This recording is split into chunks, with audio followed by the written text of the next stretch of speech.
ተመልሰናል ተመልካቾቻችን አብራችሁን ስላላችሁ ከልብ አመሰግናለሁ። ሁለተኛውና ሶስተኛው ርዕሳችን ከአፋሃድ የአማራ ፋኖ ህዝባዊ ድርጅት አቶ እስክንድር የሚመራው ድርጅት ማለት ነው ከሱ ጋር የተያያዘ ነው።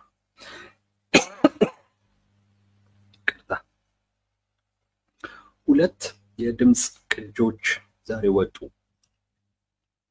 የመጀመሪያው መስፍን ከፋለኝ የሚባል የአፋሃድ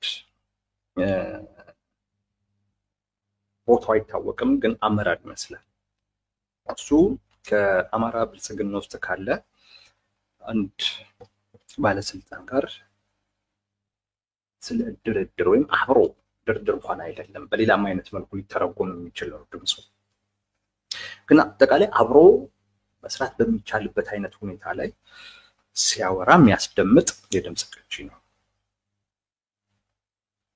እና ሰዎች እሱን ይዘው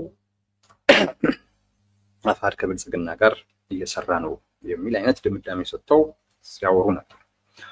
ሁለተኛው እስክንድር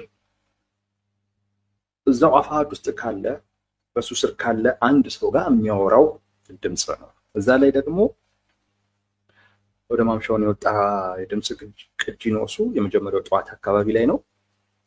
እሱ ላይ ደግሞ ምንድነው የሚለው ኤርትራ ሄዶ ቢሮ እንዲከፍት እና ከኤርትራ መንግስት ጋር ዲፕሎማሲያዊ ግንኙነት እንዲፈጠር እና ለሚያስፈልጓቸው ወታደራዊ ድጋፎች የኤርትራ መንግስት እንዲተባበራቸው እንዲጠይቅ እና አስመራ ላይ ይህንን ግንኙነት የሚያሳልጥ ቢሮ መክፈት የሚችልበትን አይነት ሁኔታ ፍጠር እያለ እስክንድር ራሱ ሲነግረው የሚያስደምጥ እንዲህ ነው ማድረግ ያለብህ እንዲህ ነው ማለት ያለብህ ስም ሁሉ ይጠራል። የኤርትራ አንድ ጄኔራል እሱ ነው የሚያገኘህ እንዲህ ትለዋለህ ምናምን ነገር እያለ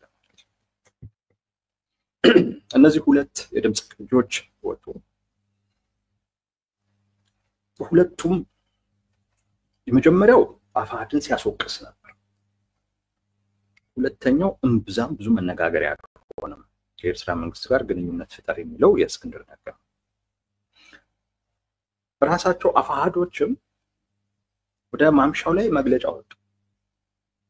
ያወጡት መግለጫ የመጀመሪያውን የድምጽ ቅጂ የሚያስተባብል መግለጫውን ላቅርብላችሁ በተወሰነ ደረጃ። መስፍን ከፋለኝ ይባላል ልጁ። አጠቃላይ ይሄ ድምጽ ቅጂ የወጣው በሁለት ምክንያት ነው ብለው ያምናሉ በመግለጫቸው።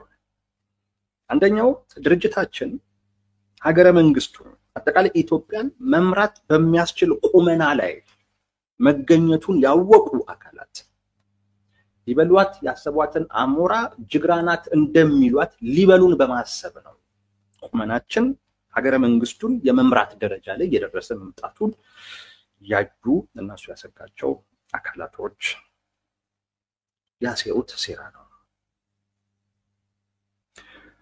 ሁለተኛ በቅርብ ጊዜ የሞተ ከፍ ያለው ደሴ የሚባል የነሱ ከፍተኛ አመራር አለ የእስክንድር። ከሱ ግድያ ማግስት ስለሆነ ይሄ ነገር የወጣው ድርጅቱ እንዳይኖር ያላቸውን ፍላጎት ማስቀጠል ነው ሁለተኛው ፍላጎት። እና ይሄ ነገር ወልቃይትን በጦርነት ካልያዝኩ የሚለው ጽንፈኛ ቡድንና የፋሽስቱ ብልጽግና አብረው የሚሰሩ መሆኑን የሚያሳይ ነው። እና ይሄን እንድትገነዘቡት እንፈልጋለን ይሉና ወደ 6 ነጥቦችን ያነሳሉ። አንደኛ እንደዚህ አይነቱ የአብረን እንስራ ጥያቄን በሚመለከት እንደ ድርጅት ድርጊቱን አናውቀውም። አፋሃድ አያውቀውም ብቻ ሳይሆን ይሄ ግንኙነቱን እንፍጠር እያለ ያለው መስፍን ከፋለኝ የሚባለው አካልን እኛ ለእንደዚህ አይነት ጉዳይ አልወከልነው። አሁን እንደውም በቁጥጥር ስር አውለናል። ሰብአዊነቱን በሚጠበቅበት አይነት ሁኔታ ምርመራ እናደርጋለን። እሱ እንደተጠናቀቀ ውጤቱን ለእናንተ የምናሳውቅ ይሆናል ይላል። ሌላኛው ቅጂው የተለቀቀው በአገዛዙ ነው የድምጽ ቅጂው።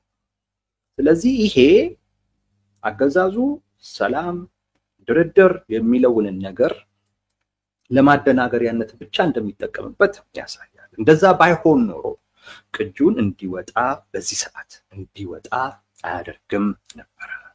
ስለዚህ ህዝባችን አገዛዙ ሰላም ድርድር የሚለው ለማደናገሪያ ለማምታቻነት ስለሆነ ይሄንን አውቃችሁ ትግሉን አጠናክረን በጋራ ልንቀጥል ይገባል የሚል መግለጫ አውጥቷል። የመጀመሪያውን የድምጽ ቅጂ ሲያስተባብሉ ማለት ነው። ሁለተኛውን በሚመለከት መግለጫ አለወጡ። ስለዚህ ብዙ ትንታኔ በማያስፈልገው አይነት መልኩ የድምጽ ቅጂ መውጣት መግለጫ የሚያሰጥ ከሆነ የመጀመሪያውን ካስተባበሉ መግለጫ አውጥተውና ሁለተኛውን ከተውት ሁለተኛው እውነትም ይሁን ውሸት በማናቆም አይነት መልኩ ግን አፋሃድ ፈልጎታል። ለዛ ነው ከኤርትራ ጋር ግንኙነት አለ የሚል ርዕስ የሰጡት። በዚህ ድምዳሜ ላይ መድረስ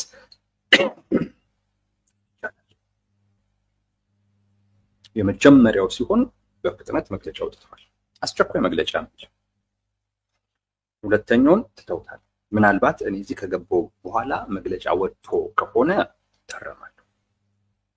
እታረማለሁ። በመንገዳችሁም ሰምታችሁም ከሆነ አሰንተም በሉ።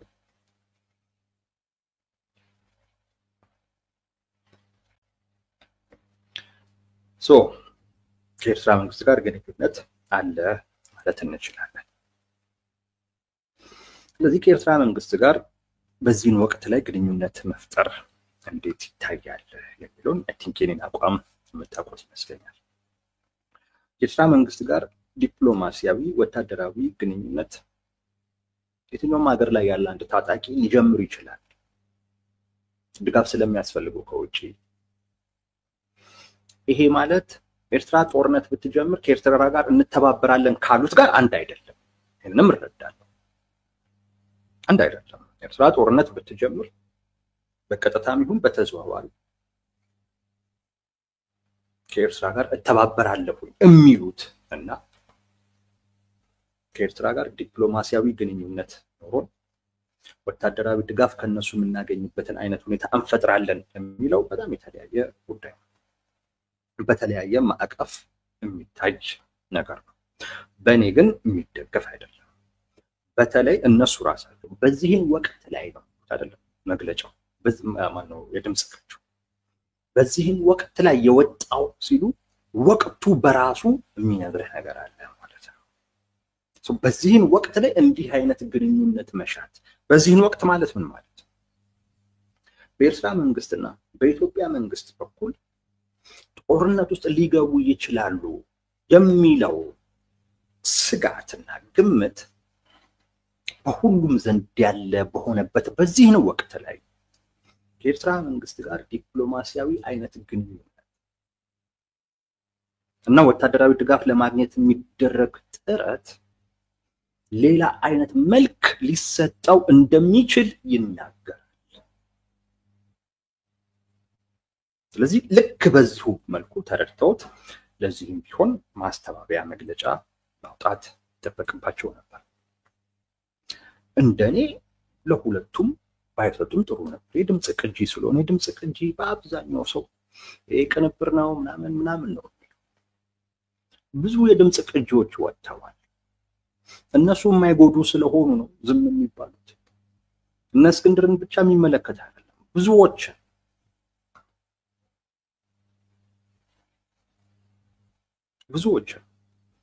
በራሱ ከብልጽግና ጋር አብረው ለመስራት የተዘጋጁ ነው የሚለውን አይነት መልእክት የሚሰጥ አይነት የድምጽ ቅጂ ሲወጣ ተሯሩጠህ ለዚህ መግለጫ መስጠት ነገሩ ሌላ አይነት ነገር እንደሆነ እየተናገርክም እንደሆነ ሊያስረዳ ይችላል። በነገራችን ላይ ያስተባብላል ብቻም አይደለም፣ ሌላም አይነት ውጤት ሊኖረው ይችላል። ለየትኛው የድምጽ ቅጂ ማስተባበያ ተሰጥቶ ያውቃል፣ መግለጫ ወጥቶበት ያውቃል።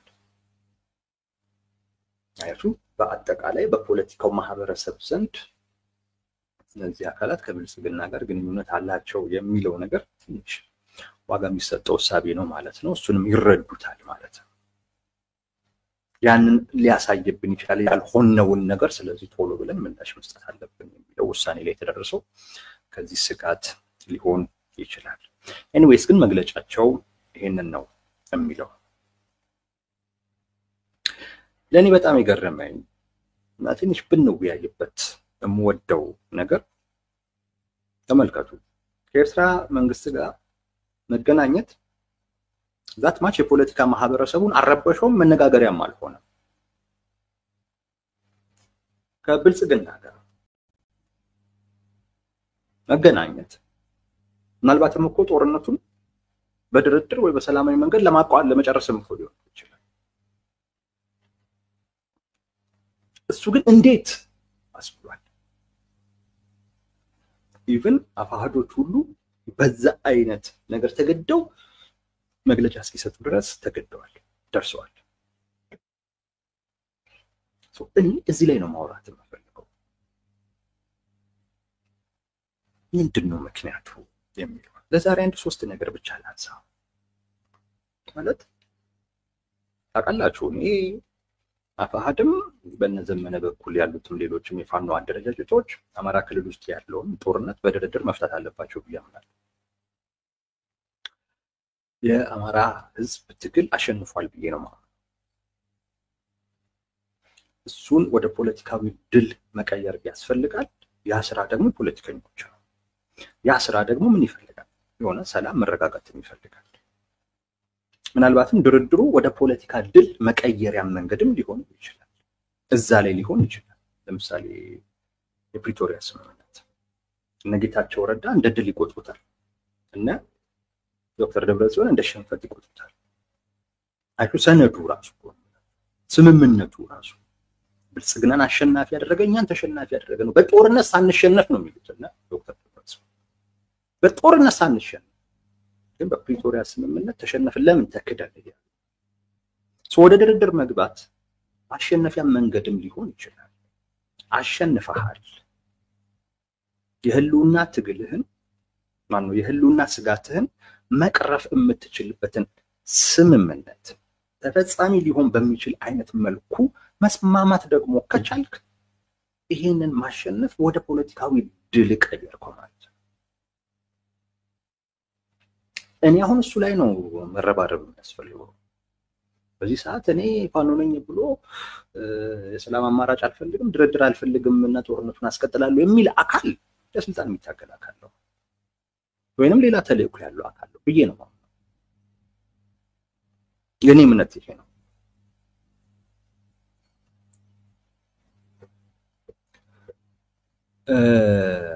እንኳን ከኤርትራ ጋር ምናምን መገናኘት ይቅርና ነው ማለት እንኳን ራስን ለማጠናከር ሜካናይዝድ የሆነ ስልጠና ማግኘት የኮማንዶ ስልጠና ለማግኘት እዚህ ድረስ መሄዱ አስፈላጊ አይደለም ነው ማለት ግን ከኤርትራ ጋር መገናኘት ችላ ተብሎ ከብልጽግና ጋር ምናልባት ጦርነቱን ሊያስቆም የሚችልም አይነት ግንኙነት መፍጠር የፖለቲካ ማህበረሰቡን በጣም ነው የሚያስቆጣው አፋሃድንም ጭምር ሁሉ ምንድነው የሚለው ተገዶሉ መግለጫ እንዲሰጥበት ነው የሚያደርገው ትንሽ ግራ ያጋባል ነው በፍጹም ጦርነቱ መቆም የለበትም እኮ አይነት ነገር ነው ነው ጦርነቱን ሊያቆሙት ነው ከብልጽግና ጋር ተደራድረው ምናምን በቃ ጦርነቱን ሊያቆሙት ነው እንዴ ተዛኮንን ያቆሙት ነው ማለት ተደራደሩ ለጠየቃችኋቸው ጥያቄዎች መልስ ማግኘት የሚያስችል ለዛ ዋስትና የሚሰጥ ስምምነት ላይ ድረሱ አቆሙት ጦርነቱን ምን ታደርጋላችሁ አሽከርኩት እኔ እንደዛ ነው እና ገርሞኛል ልላችሁ ፈልጌ ነው የፖለቲካ ማህበረሰቡ ሪአክሽን ምናልባት ብዬ ያሰብኳቸው አንደኛ መቼም ከብልጽግና ጋር ጦርነት ውስጥ ነው የተረጋገጠ ነገር የለም ገና አብረው በመስራት ገና ግንኙነቱን ለመጀመር እኮ ነገር እኮ ነው የስልክ ለግሩ በዚህ ደረጃ ላይ ባለበት አይነት ልኩ ይሄ መውጣቱና ሊደራደሩ ነው ተብሎ መታሰቡ ነገ የሚኖረንን የመደራደር አቅም የሚያዳክም ነው ካሁኑ የፖለቲካ ማህበር ደጋፊዎቻችንን ምን የሚለው የሚበተን ነው ሊደራደሩ ነው እንዴ ብሎ የሚበተን ነው ለዛ ዓላማ ተብሎ ነው የወጣው። ብልጽግናም ለዚህ ሊሆን ይችላል ያወጣው። ምን እኮ አስቀድሞ የእናንተ ደጋፊዎች ተደራደሩ እንደሆነ አውቋል። አብዛኛው የፖለቲካ ማህበረሰባችሁ ደግሞ ድርድር አይፈልግም። ስለዚህ ይሄንን ማወቁ ድጋፉ ከእናንተ እንዲነሳ አድርጎታል። አሁን እዚህ ጋር እንቧ ከረዩ ካልተፈጸመልኝ ምናምን የምትሉት ምንድን ነው? ዝም ብሎ የሚሰጣችሁን ነገር ተቀበሉ ብሎ ምንም አይነት የመደራደር አቅም እንደሌለው አካል አድርጎ ሊያስተናግደን ይችላል ከሚል ስጋት ሊሆን ይችላል። ጦርነት ውስጥ ኦሬዲ ድርድር ተጀመረ ሲባል ኢትዮጵያ ውስጥ ወይም ድርድር ሊጀመር ነው ሲባል ጦርነት ቆመ እንደ ተባለ አይነት ነገር ነው የሚወሰደው። ስለዚህ እርግጠኛ እስከምትሆን ጊዜ ድረስ ኢቭን ስምምነት ላይ እስከምትደርስ ጊዜ ድረስ እንኳን ጦርነቱን መግፋት ይኖራልና ከዛ አንፃር ሊሆን ይችላል ብዬ በዋህነት አንድ አስቤዋለሁ። ሌላኛው የትርክቱ ውጤት ሊሆን ይችላል ያስቤዋለሁ። የትርክቱ ውጤት ማለት ምን ማለት መሰላችሁ? በጣም ነው የሚገርመው። አማራ ክልልም ላይ ያለው በተለይ የአፋድ አይደለም ማለት ለመናገር ይሄ ከአፋድ ውጭ ያሉ የፋኖ አደረጃጀቶች ተመሳሳይ አይነት የህዋት አካሄድ የሚከተሉት ተመሳሳይ አይነት ጠቅላይ ሚኒስቴሩ በሽተኛ ነው፣ ጠቅላይ ሚኒስቴሩ እብድ ነው፣ ጠቅላይ ሚኒስቴሩ እንዲህ ነው ብሎ ጠቅላይ ሚኒስቴሩን ማዕከል ያደረገ እሳቸውን የሚያጥላላ ክፉ የሚያደርግ እንደዛ አይነት ትርክት መፍጠር እና ከብልጽግና እሳቸው ከሚመሩት አስተዳደር ጋር ግንኙነት ማድረግን በጣም ነውር ተቀደም ያልኳቸው አይነት የህዋት ትርክት መሳሰልብኛል። የነሱና የህዋት አካሄድ አንድ ጭንቅላት የሚያስበው ነው የሚመስለው መቀራረቡ። እንደዛ አይነት ነገር መፍጠር ይፈልጋሉ፣ እየፈጠሩ ነገር የሆነ ጊዜ ደግሞ አንዱ አካል መጥቶ ይህን እስኪሰብር ድረስ ማለት እነሱም ተመሳሳይ ነው። ቢችል የአማራን ቤት ለቤት እያወጣ ቢገል ቢያድ የዓለም አቀፉ ማህበረሰብ ዝም ስለማይለው ነው እንጂ ቢያደርጉ ደስ የሚለው በቃ እንደዛ ይሁን የሚገልጹበት አይነት ነገር አለ። ትርክት መፍጠር ነው እና በቃ እንዴት ከዛ ሰው ከእንደዚህ አይነት አካል ጋር እንዴት ትገናኛለህ ነው ነገር ከነገ ወዲያ መገናኘት አብሬ መስራት ነገር እንኳን እና የዚህ ትርክት ውጤት ነው ያስብየዋለሁ። እውነት ለመናገር በቃ በአማራ ከነስክንድር ውጪ ባሉ የፋኖ አደረጃጀቶች በኩል ይሄን ትርክት የመገንባት ነገር አለ። ይሄ ትርክት ደግሞ በአብዛኛው የአማራ የፖለቲካ ማህበረሰብን ጋር የሚደርስ እነስክንድር ከነሱ ውጪ ያሉ የፋኖ አደረጃጀቶች ይሄንኑ የአማራ የፖለቲካ ማህበረሰብ ነው የሚሻሙት። ተመሳሳይ ፖለቲካ ማህበረሰብ ነው የሚሻሙት። ለዛ ነው አንድ ወጥተው ራሳቸው የሚያስተባብሉት ያም አይነት ነገር ጫና ሲደርስባቸው የነበረው እንዴት ከብልጽግና ጋር ሰሩ? ሰላም ለማውጣት ለምን አሰራ? ጦርነት ለማቆም ለምን አሰራ? ምን አገኘበት? ምን አተረፍክበት? ይሄን የሚለኝ አካል ምክንያት አለው ልል ይችላል። እሱን የምከራከረው ከሞራል አኳያ ይሆናል። አንተ ለራስ ጥቅም ስትል የደሃ ልጅ የሚያልቅበት ሰው ወጥቶ የማይገባበት ሰርቶ ማግኘት የማይችልበትን አይነት ሁኔታ እንዴት ትፈጥራለህ? ሞራሉ እንዴት እሺ አለ? ህልዋል ወይ ከጦርነቱ የተጠቀመ ሰው ግን ያልተጠቀመ ሰው ለምንድን ጦርነቱ ሊቀጥል እንደሚፈልግ አላውቅም። አብዛኛው ደግሞ የሌለበት ነው ጦርነት ውስጥ የለም። እውነት ለመናገር እንደውም ጦርነት ውስጥ ያሉ አንዳንድ ራሱ ፋኖች አማራጭ ሁሉ እንደሚፈልጉ ነው የሚያውቀው። ያልተመቻቸው ብዙ አሉ። አማራጭ የሚፈልጉ ሁሉ አሉ። አሰልቺ ነው። አሰልቺ ነው። ምቾት እኮ የለውም። የከባድ እኮ ነው። እንዲሁ ለሩቅ ላለን ሰዎች እኮ ነው ቀላል እኮ መስሎ እኮ የሚታየው። ሌላ ላይፍ እኮ ነው እሱ። ጦርነት ውስጥ ያሉ ሌላ አስቸጋሪ ላይፍ እኮ ነው የሚኖሩት። እንዴት ነው የምትረዱት? ማቆም የሚቻልበትን አማራጭ መፈለግ ማግኘት እና ማቆምማ በጣም የሚቀድስ ነገር ነው።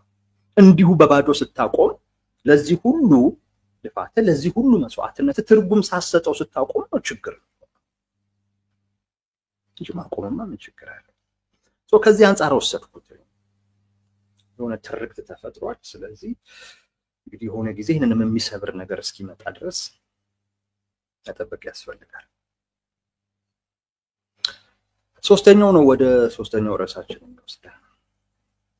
ሴረኛ የሆኑ ሰዎች አሉ። ሴረኛ የሆኑ ሰዎች አሉ። እነዚህ ሰዎች ትግራይን ወደ መሃል ማቅረብ፣ አማራን ከመሃል በጣም ማራቅ የሚፈልጉ ሰዎች አሉ። ሴረኛ የሆኑ እነዚህ ሰዎች አማራዎችም ሊሆኑ ይችላሉ፣ በትግራይም በኩል ያሉ ሊሆኑ ይችላሉ፣ ኦሮሞም ሊሆኑ ይችላሉ።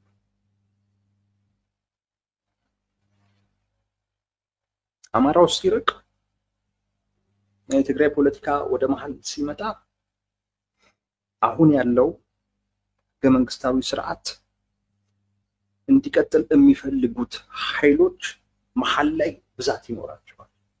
ጠቅላይ ሚኒስትሩ ላይ ጫና የመፍጠር አቅማቸው ትልቅ ነው። መሰረታዊ በሆነ አይነት መልኩ ለውጥ የሚፈልጉ አካል ስለተገፋ እና ለጠቅላይ ሚኒስትሩም አስተዳደር ስጋት ስለሆነ ጠቅላይ ሚኒስትሩ እነዚህን አካላት ብቻ ሊይዙ ይችላሉ፣ ከዛ ጋር የሚያደርጉትን ጦርነት ለማሸነፍ ለመቋቋም። በዚህ ደረጃ ፖለቲካን የሚያሰሉ ናቸው ሴረኞቹ ናቸው። አሁን ካለው በመንግስታዊ ስርዓት ጋር ሁሉ አያይዞት አማራም ትግራይም ሊሆኑ ይችላል። አንዳንዶቹ ደግሞ ከወልቃይት ጋር የተያያዘ ነው። ወልቃይት ላይ እና ኮሎኔል ደመቀ ዘውዱ ከፌደራል መንግስት ጋር ያላቸው ግንኙነት ጥሩ መሆኑ ጠቅሟቸዋል ቦታውን ለማግኘታቸው። በአንጻሩ የትግራይ ኃይሎች ከፌደራል መንግስት ጋር ውጥረት ውስጥ ያሉ በመሆናቸው ምክንያት ከይህንን ውጥረት ለመቋቋም የፌደራል መንግስት እነ ኮሎኔል ዘውዱ ማግኘቱ ስለሚጠቅመው እነሱ ዛሬ እንዲቆዩ ያደርጋል። ወልቃይትን በሚመለከት ወሳኙ ጠቅላይ ሚኒስትሩ ናቸው፣ እሳቸው እጅ ላይ ነው ያለው። ስለዚህ የአማራን ኃይል ብናርቀው የትግራይ ልሂቅ ወደ መሃል ቢመጣ ለጠቅላይ ሚኒስትሩ ቅርብና ይበልጥ አስፈላጊ የሚሆነው የትግራይ ልሂቅ ስለሆነ የትግራይ ኃይል ስለሆነ የአማራው ስለ ራቀና ከሳቸውም ጋር ጦርነት ውስጥ ስላለ እነዚህ ከትግራይ ኃይሎች ማግኘት የሚችሉትን ነገር ጠቅላይ ሚኒስትሩ ለማግኘት ሲሉ ይፈልጉትን ነገር ሊሰጡ ይችላል። ወልቃይት ሊሰጡ ይችላሉ ብለው የሚያሰሉ ሰዎች አሉ። ማለት ይበልጥ እኛ ስናስፈልጋቸው። ስለዚህ ምን እናደርጋለን? ነጌታቸው ረዳ ሲሾሙ እና ምናምን ፕሮፌሰር ክንዲያ ሲሾሙ ህዋትን በዛ ደረጃ የለዘበ ሲመጣ ነውር አይደለም ከፌደራል መንግስቱ ጋር መስራት። ለነዚህ ሰዎች የትግራይ ልሂቃን ከፌደራል መንግስት ጋር ሲሰራ ነውር አይደለም ለነዚህ ሰዎች። ቅድም ያለበት ትርክት ውስጥ የሌሉ ናቸው እነዚህ። ምናልባትም ትርክቱ መፍረሱንም ያወቁ ሰዎች ከዚህ በኋላ ትርክቱን ገንብተን የነበረውን አይነት ነገር መፍጠር ስለማንችል ስልት መቀየር አለብን የሚሉም ሰዎች አሁን ያልኩትን ስሌት ሊያሰሉ ይችላል።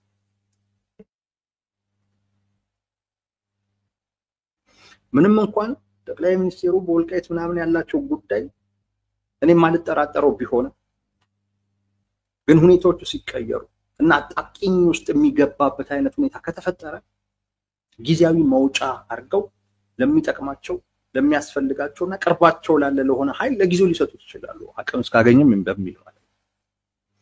ስለዚህ አይታወቅም። ይሄንም ያሰሉዋል።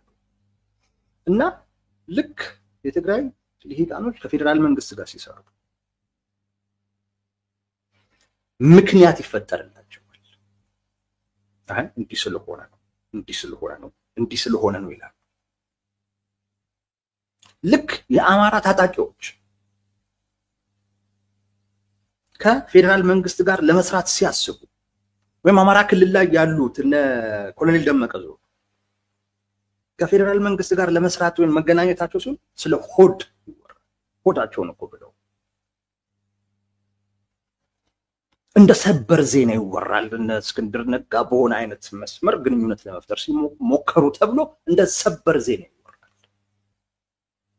ለምን? ይህንን ነው ያልኩት።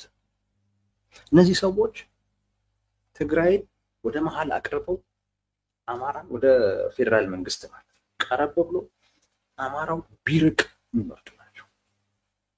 ወደ ጽንፍ ቢሄድ ጦርነት ውስጥ ቢቀጥል የሚመርጡ ናቸው። በዛ የምናገኘው አለ።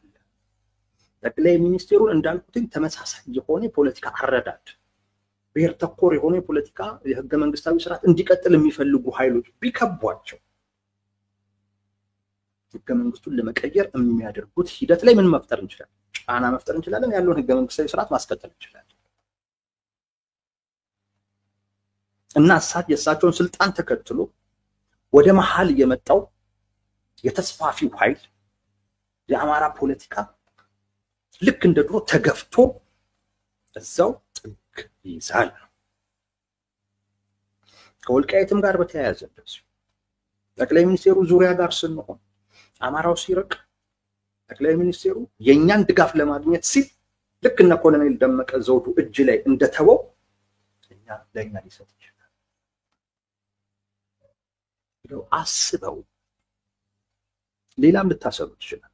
ይሄን አሲረው የሚሰሩ አካላቶች እነዚህ አካላቶች በአማራ ውስጥ ድርድር የሚባል ነገር በፍጹም እንዲሰማ አይፈልጉም እና ድርድርም እንዳይኖር የሚፈልጉት ከአማራ ህዝብና ህዝብ ፍላጎትና ጥቅም ጋር ያይዞ አይደለም፣ ከሌላ ከራሳቸው የፖለቲካ አስተሳሰብ ጋር ወይንም ከወገኑለት የፖለቲካ ኃይል ፍላጎትና ጥቅም ጋር ያይዞ ነው።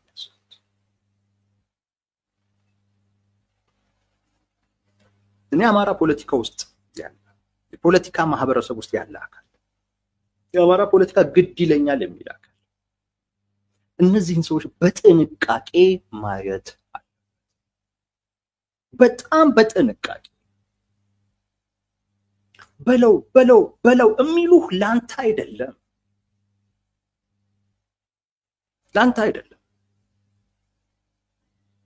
አንተ እንደዛ በመሆን የነሱ ወይንም የወገኑለት የፖለቲካ ኃይል ጥቅም ይሄ በእርግጥ በሌላኛው ወገን አይታሰብም እያልኩ አይደለም። ጠቅላይ ሚኒስትሩ በተለየ ማለት አንድ ጊዜ እነዚህ ሰዎች እነሱ ብቻ ብልጥ እንደሆኑ የሚያስቡ ናቸው። ሌላው ሞኝ ነው የሚመስላቸው። ሴራ እነሱ ብቻ የሚያውቁ የሚጎነጎኑ ነው የሚመስላቸው። ግን እውነታው እንደዛ አይደለም። እና አሁንም በሴራም በምንም ብለን ወደ መሃል ቀርበን በኃይል ያልቻልነውን ነገር በሴራ ማስፈጸም እንችላለን። ጠቅላይ ሚኒስትሩ እጃችን ላይ መጣል ማስወገድም እንችላለን ብለው እንዲህ ድረስ ሁሉ አስበው የሚሰሩ አካላቶች አሉ። እነዚህ አካላቶች አማራ ክልል ውስጥ አሁን በእነስክንድር በኩል ከብልጽግና ጋር ተነገር የሚለውን ሰበር ዜና አድርገውት ሲያጮሁት እነዚህ ሰዎች ሁሉ ጊዜም ቢሆን መንግስት ለሰላም ዝግጁ አይደለም፣ ለንግግር ዝግጁ አይደለም፣ ለድርድር ዝግጁ አይደለም፣ እጅ ስጡ ነው የሚለው ምናምን እያሉ በአማራ ፖለቲካ ማህበረሰብ ውስጥ ድርድር የሚባል ነገር የሰላም አማራጭ የሚባል ነገር እንዲሁ ሽው እንዳይል እንኳን ነው ሲሰሩ።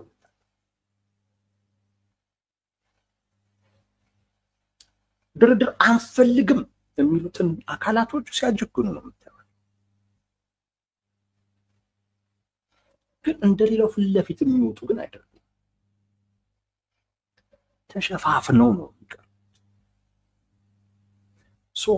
ዝም ብለህ መስማት አይደለም። ገለጥ አድርገህ እይ። ማን ነው የሚናገር? ለምንድን ነው የሚናገር? በዚህ ውስጥ ምን ለማስፈጸም የሚሉን በደንብ መመርመር ያስፈልጋል። የኢትዮጵያ ፖለቲካ የሴራ ፖለቲካ ሆይታው ብቻ ይዞ የሚሄድ ከሆነ አደጋ ውስጥ እንደውም ድምጽ የሚበዛበት ጩኸት የሚበዛበት ሰው የተከማቸበትን አካባቢ በደንብ ጠርጥር። እዛ ጋር ብዙ ነገር ስላለ ሰው የተከማቸውም ራሱ በብዙ ምክንያት ዘመንን ብዙ ደጋፊ ያለው አውቃለሁ። ሁሉም ግን በተመሳሳይ ምክንያት አይደለም። ያን ማወቅ ያስፈልጋል። ስለዚህ ይሄን መመርመር ያስፈልጋል። እነዚህ ሰዎች እንዳልኳችሁ ነው ትግራይን በማቅረብ ወደ መሃል አማራውን ደግሞ የበለጠ በዚሁ በጦርነት ውስጥ እንዲቀጥል በማድረግ በአማራው በተስፋፊው ኃይል ተነጠቅን ያሉትን አካባቢ መልሰን እናገኛለን። ተስፋፊው ኃይል በመወገኑ ምክንያት የመጣውንም ለውጥ መቀልበስ እንችላለን ብለው የሚያስቡ አካላቶች አሉ።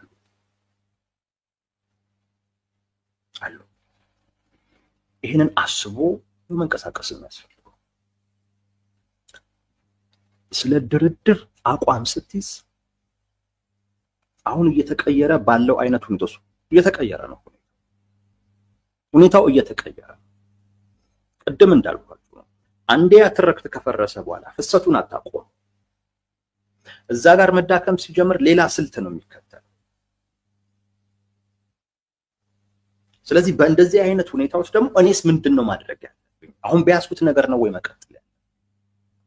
ጥቅሜን ፍላጎቴን ማስጠበቅ ማግኘት ማስከበር የምችልበት እድሎች ሲሉ መቀየር የለብኝም ወይ እኔስ የሚለውን ማሰብ ያስፈልጋል። ለኔ የትግራይ ልሂቅ የትግራይ ፖለቲካ ወደ መሃል በራሱ መምጣቱ ትልቅ ነገር ነው። በተመሳሳይ መልኩ የአማራን ፖለቲካ ወደ መሃል መምጣት አለበት፣ መገፋት የለበት። ወደ መሃል መምጣት አለበት። መሃል ላይ ያሉት ናቸው የሚወስኑት። ወዳጄ ብዙ አትራቅ። አሉ ሴረኞች ነው ትግራይን ወደ መሃል በማምጣት የአማራውን ኃይል በማራቅ መሃል ላይ ያለውን የኃይል ሚዛን መቀየር የሚፈልጉ ሰዎች አሉ።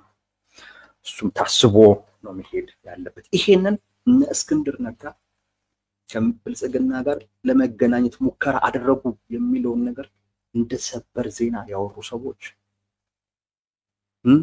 በትግራይ በኩል ግን የሚደረጉ ሹመቶችን ደግሞ አይ በዚህ ምክንያት እያሉ ምክንያት የሚሰጡ ሰዎችን ስላየው ያሰብኩት ሐሳብ የአማራ ፖለቲካ ማህበረሰብ ይሄን ነገር ከልብ በደንብ ልታስቡበት ይገባል። አብሮን ያለው ሁሉ ስለኛ የሚያስብ አይደለም ብላችሁ ማሰብ አለባችሁ፣ እኔንም ጨምሮ ማለት ነው። እኔም ከዚያው ጥቻ አይደለም። ቴዲስ እንደሚለው ለምንድነው መርምሩ። ኤኒዌይስ ይሄው ነው። እስቲ የእናንተን